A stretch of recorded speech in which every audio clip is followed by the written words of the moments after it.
Quickie Wednesday! Yeah! Quickie Wednesday!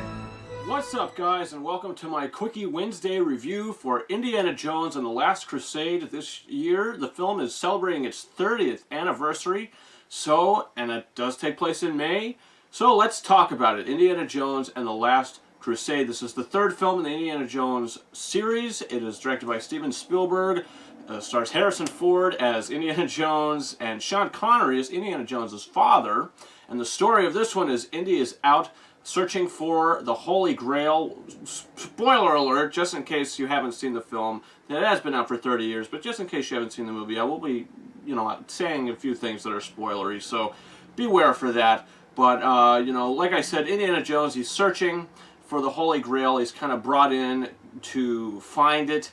He's kind of given this task to find it. One thing leads to another. His father was kind of looking for it as well. So now we get the two of them together, and it leads to this really cool dynamic between Harrison Ford and Sean Connery. Really fantastic chemistry that the two have, which leads to some great comedic moments, some great emotional moments as well, which I really enjoyed, and some great action set pieces too. We have the Nazis that are after the Grail as well, and they are chasing the Joneses, and it's kind of like a race to the finish, pretty much, which I really enjoyed.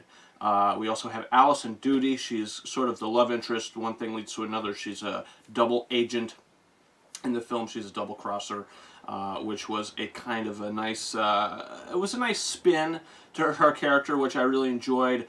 And I really enjoyed the movie because, you really get the origins of Indiana Jones in this movie. The previous two, you didn't really get much into his past. In this film, you really do. Especially the first scene where we have River Phoenix playing a younger Indiana Jones, really spectacularly, really embodies the character. And we see how he gets his scar, we see how he gets his hat, we see him on one of his first adventures, and I really like that. It's a great sequence, really well shot sequence on this circus train, which I really enjoyed. I thought it was a really great action set piece. John Williams' music is also phenomenal in this scene.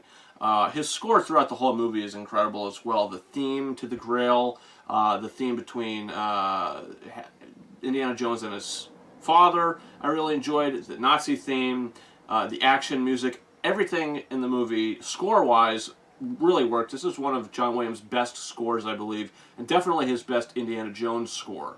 I really love the music to this movie. And Steven Spielberg's direction as well. He is my favorite director, so anytime I get the opportunity to talk about one of his films, it excites me because I love his direction. I love how he shoots movies. I love how he tells stories.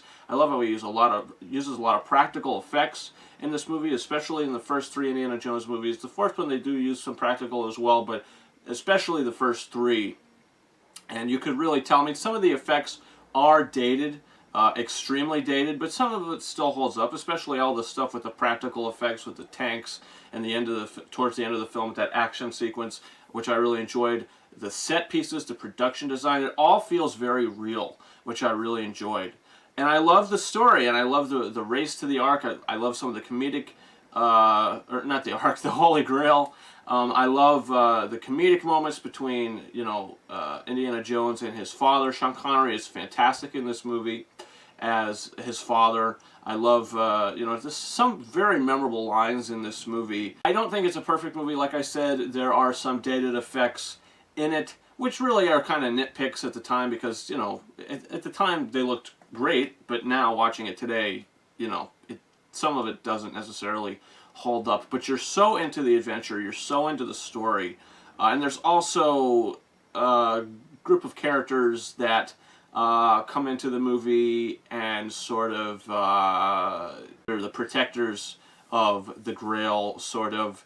There's the guys, the same people that were on the boat chase, speedboats or whatever you want to call them. There's the chase and the action scene there. It's the same group of characters, and that aspect of the film doesn't necessarily work for me completely, but all of the rest of it I totally loved, and this is my favorite Indiana Jones movie, and I'm going to give it 4.5 out of 5 stars. I do love this movie, and I can't wait to see what they do with the next one, Indiana Jones 5. How it's going to take place after Crystal Skull. Really looking forward to seeing what they're going to do with that. Guys, comment your thoughts in the comment section. What do you think about Indiana Jones and the Last Crusade? What are your thoughts about it? Comment, are you excited for Indiana Jones 5? What are your thoughts about all that? Also, guys, you can subscribe to this channel for a whole bunch of Quickie Wednesday reviews, a whole bunch of trailer reactions. Tomorrow I'll be reacting to the first trailer for It Chapter 2. Really looking forward to that. Also, upcoming reviews on this channel for Pokemon Detective Pikachu, John Wick Chapter 3, Booksmart, Rocket Man, all of that coming up on this channel. So also, guys, you can follow me on Patreon if you want to help this channel grow. You can follow me on Facebook and Twitter. The links to those are in the description of this video. And you could also follow me on Instagram at KingArises131. Guys, that's been it. Thank you very much for watching my review for Indiana Jones and the Last Crusade. Over and out. Those people are trying to kill us. I know, Dad! It's a new experience for me. Happens to me all the time. Indiana Jones and the Last Crusade. Have the adventure of your life, keeping up with the Joneses. Get your quickie on Wednesdays.